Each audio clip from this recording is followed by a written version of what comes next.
Okay, this is ordinary level, how to do a trading profit and loss and balance sheet. I'm using the 2008 paper, so it's 2008 question 2 on section B. So start, we lay out the blank document. So I now have 2 pages of record book 2 here.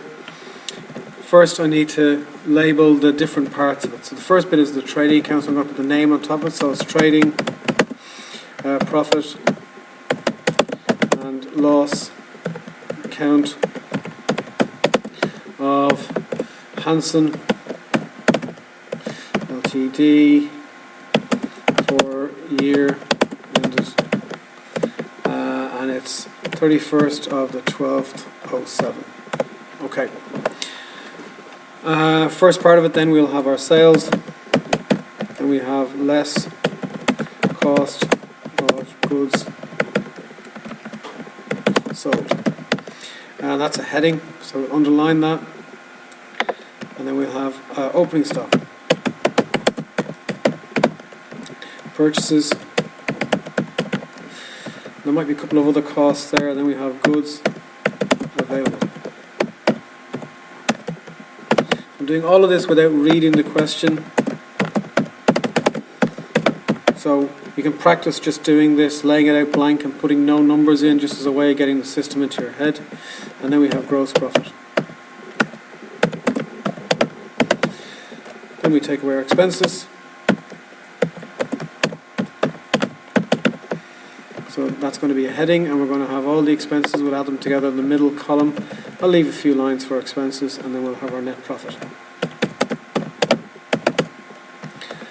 Okay, then we'll probably take away our dividends. This is the appropriation account, and that gives us retained profit. Okay, so to our balance sheet. So we've got 4 sections in our balance sheet. Fixed assets, which is a heading, so we'll underline that, and then we'll skip a few lines. Current assets, okay, current liabilities,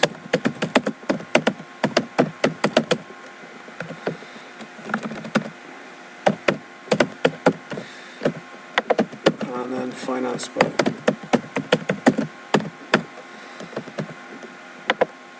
Okay, so going from the first, we now have a blank document. We're going to go number by number from the beginning down, and we're just going to concentrate on putting the numbers in first, and then from that, then we can start thinking about doing the maths. We're not going to do the adding up as we go along. We're going to do the adding up only at the end, because once we get most of the numbers in, we've got the vast majority of the marks, and we don't want to waste time of putting numbers in unless we got the time to do it. So go to our sales, 170 grand. Opening stock is, okay, sorry, then the next number we have is purchases after sales, 114550. Carriage inward, so that's going to be another cost which we put in here.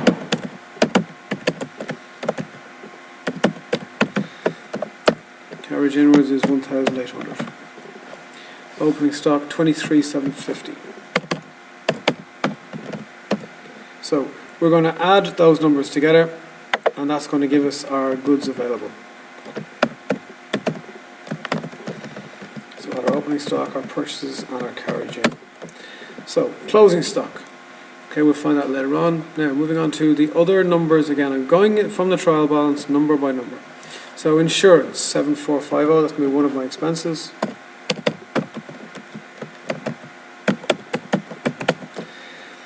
Then we've got wages. Wages is 33,250. Heat and light, 9,800.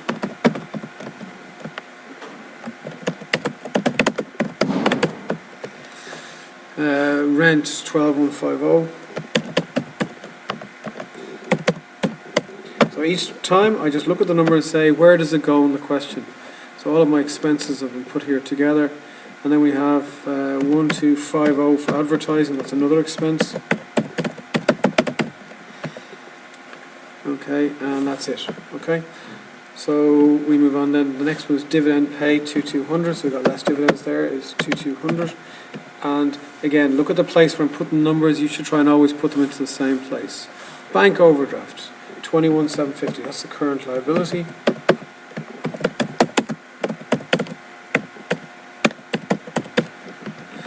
Um, 21,750. Cash in hand, 3,550. That's the current asset, something we have and we're going to use up.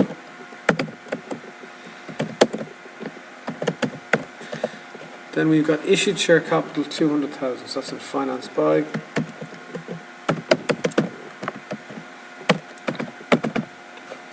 Furniture and fittings, 300 grand. That's something we have that's going to last a long time, so that's going to be a fixed asset.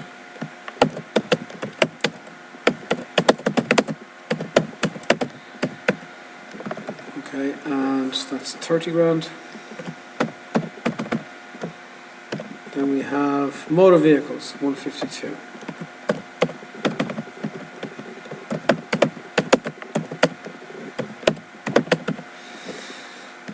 Okay, now the only other thing I have at the bottom of the question is our closing stock, which is 42.5. That goes in two places.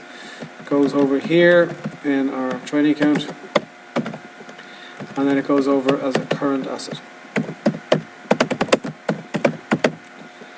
Okay, so we've been at the question now for almost 10 minutes, and we've already got probably about 75%, 80% of the marks.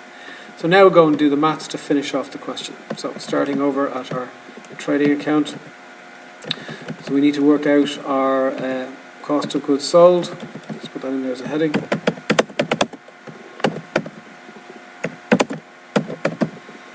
So that means all of this here, this calculation here is to work out our cost of goods sold, which we'll then subtract from the sales figure that we have above. So we have goods available. Take away from the goods available. The goods available, the things that we had available, we could have sold. We still have our closing stocks. We're taking that out, and that gives us the cost of the goods that we actually did sell. So our gross profit then is going to be our sales minus the cost of goods sold. Then we move to our expenses. So we're going to add all of our expenses together. So let's add everything in that column. So we put in the middle column, add them all together, and there's the total expenses. And we're going to subtract our total expenses from the gross profit, and that's going to give us our net profit. We take away our dividends then from that, and that's going to give us our retained profit.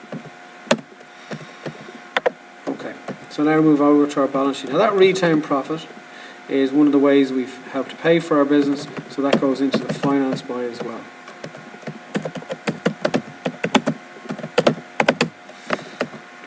So it's the 6,300 that we have left over there. That's the figure that goes in over there, okay, into our balance sheet.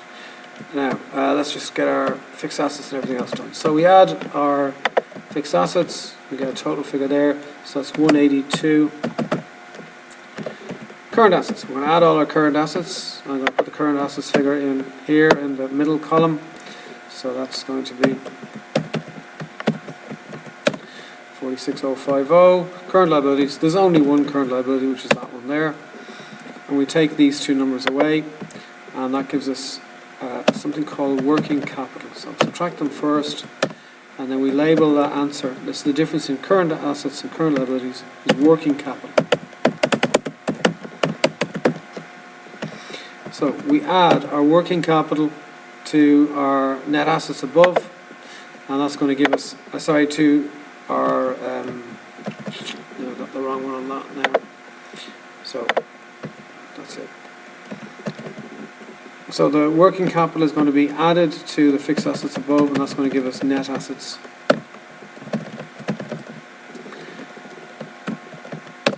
Okay, so that's net assets.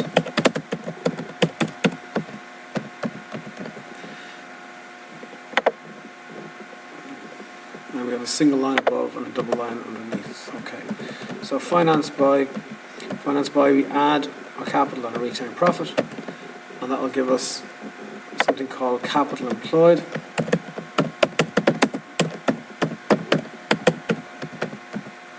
And we get the same number, so we're going to add, if you've done the question right, we should get the same number, which we do. If you don't get the same number, I would only spend 2 minutes to see, is there anything you left out, anything you forgot to add. If you don't get it in that time, leave it, move on. Is everyone happy with that? Okay.